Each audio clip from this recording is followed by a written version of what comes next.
দাঁড়াও, তুমি কোথায় গেছিলে? আরে ঘরে গিয়ে বলছি, শিগগিরই ঘরে চলো, ঘরে চলো, ঘরে চলো।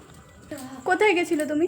একটু গিয়েছিলাম, বেরিয়েছিলাম, একটা দরকার ছিল। বেরিয়েছিলাম, দরকার ছিল মানে? তোমার এই যে মাথায় সিঁদুর, গলায় মালা, এগুলো কেন? আসলে তোমার কাছে শুট করার পরে আমি বিয়ে করতে গেছিলাম, আমার বর বাইরে দাঁড়িয়ে আছে। এইগুলো তো ঠিক না। এই যে তুমি এই বিয়ে করে চলে আসলে এরকম, তোমার বাড়ির লোক কিচ্ছু বলবে না, আমার বাড়ির লোক তোমাকে চেনে না, কিচ্ছু বলবে না। আমার বর বাইরে দাঁড়িয়ে আছে, আমার তুমি বলে এরকম কি ঠিক? এরকম তুমি এক জায়গায় শুট করতে এসছো, সেখান থেকে হঠাৎ করে তুমি কোথায় চলে গেলে, তারপর বিয়ে করে আসলে?